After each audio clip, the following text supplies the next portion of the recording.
Good morning, students. We have read chapter 3, housing and clothing. So today we will revise this chapter. We will not go further. So in this chapter what we have read about the houses and the clothes that we wear, the types of fibers that are used by different people. Now come to the first page. What we have done in the first page, there was a activity given over here. Two houses are shown to you, house 1 and house B. House A, it is also called as kacha house because it is made with this straw and mud, and B is the pakka house because it is made with cement and bricks. So on the basis of these two houses, there are some fill-ups given to you. That house dash is a weak house. We have written that house A is a weak house because it is made up of straw and mud, and house B is a strong house because it is made up of cement and bricks. House A is mostly made up of, we know that it is made up of mud and straw, and house B is made up of bricks and cement.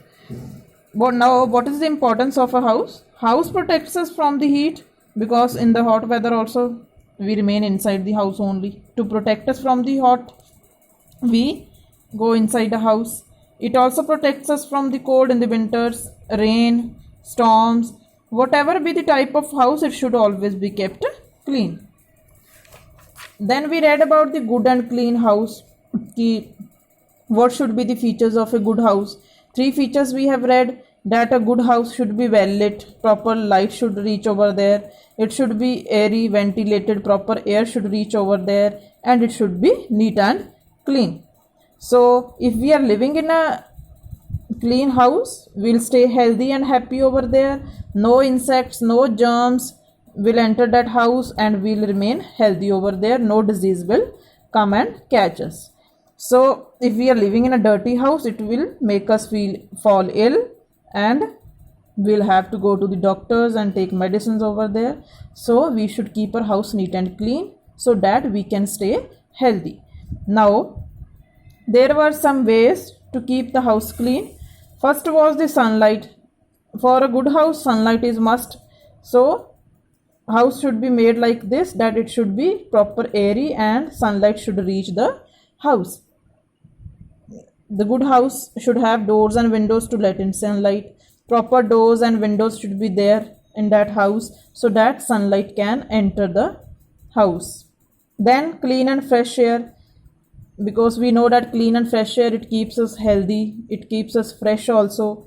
So for the clean and fresh air to enter our house should have proper windows and doors and open spaces like the verandas, the balconies, and open courtyards should be there, so that plenty of air, excess of air, a lot of air can enter our house, and it can make our house clean and we'll breathe in the fresh air.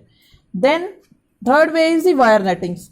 Proper wire nettings should be there in the doors and windows, because what is the function of wire nettings? Wire nettings, it prevents the entry of the insects in our house. No mosquitoes, no flies will enter. If no flies and mosquitoes will enter, then no insect can harm us and we'll stay healthy. No disease, nothing will happen to us. Then we know a lot of household waste is generated every day. So household waste should be disposed properly. It should be thrown in the dustbin, not here and there on the floor. And the dustbins that we are using, they should be covered so that no flies or insects can breed over there. Then the floors or houses, they should be cleaned properly with the mops. To clean that floors, we should always use germ killers, and dusting of the house should be there proper every day. Our bathrooms, toilets, they should be cleaned properly with the cleaners. Then the drains of the kitchens and bathrooms, they should be well covered and should be cleaned properly with the detergents and the cleaners. And if they are clogging or if they are blocking, then insects will grow over there, cockroaches will come. Whatever you are using at your house, always keep that things on the right place. Don't scatter that things here and there, and so that your house should look neat and tidy.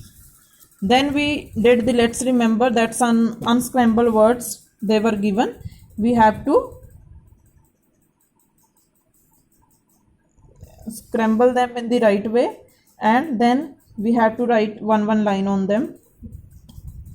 Then the next topic was clothes and fibers. The first was the what is the importance of the clothes. We wear clothes. Why do we wear clothes? Because clothes, they protect us from the cold, heat, rain, and keep our body fit. Clothes also protect us from the rain and insect bites. Early man, during the time of early man, there were no clothes. What the early man used? The early man used the skin of the animals to cover the body. Today we have clothes to wear to cover our body, and the clothes, they are made up of the small threads that are called the fibers. Fibers, they can be of two types, natural and man-made. As the name suggests, natural means they are coming from the natural things like plants and animals. Man-made means they are made by man with the help of the chemicals in the industries. So natural fibers, they come from plants and animals like cotton, linen. Cotton comes from cotton plant. Linen comes from flax plant. Then wool, we get wool from sheep. Silk from the silkworm. Next, what type of fibers we get from plants? We get cotton and flax are called the plant fibers. Animal fibers like wool and silk, they are obtained from the animals. Then man-made fibers, they are made with the help of the chemicals in the industries. So examples of man-made fibers: acrylic, nylon, polyester. These are the man-made fibers. So these fibers are used to make the jackets. See, the polyester jackets, the polyester dupattas are also nylon, acrylic. Next was clothes that suit the weather. So we wear clothes according to the weather of a place that suits the weather of a place. As we know that in summers we wear light colored clothes and made up of cotton, because cotton clothes, they do not absorb much of the light and they allow heat from our body to go away or release. So that is why they keep our body cool. So that is why we wear light colored and cotton clothes in the summer. But in winter we wear dark colored clothes, and they're made from the wool also. Why do we wear dark colored clothes? We wear dark colored clothes because dark colored clothes, they absorb much of the sunlight and keep our body warm, and they do not allow the heat to release from our body, to go out from our body. So that is why we wear woolen and dark colored clothes in winter. Now there are some places where snowfall takes place, like if we go in hill stations or foreign countries, there snowfall occurs maximum of the time. Now what do people wear over there? People wear the clothes that are made up of fur. What is a fur? Fur is a soft hair found on the body of some animals. And why do we wear clothes made up of fur? Because that clothes, they keep the body warm. And during the rainy season we wear waterproof jackets, and waterproof jackets, they are mainly made up of plastic and rubber. So waterproof means they don't allow the water to enter. That is waterproof. So this was all about our chapter. Then we did about let's remember, based on the hint. Within the bracket, circle the odd one out. Then fill in the blanks that we have done. Now your homework is to revise this bookwork. Fill in the blanks. Choose the correct options. Match the following. Very short answer type questions. And let's recall. So these are the 1, 2, 3, 4, 5 questions that you have to learn at home.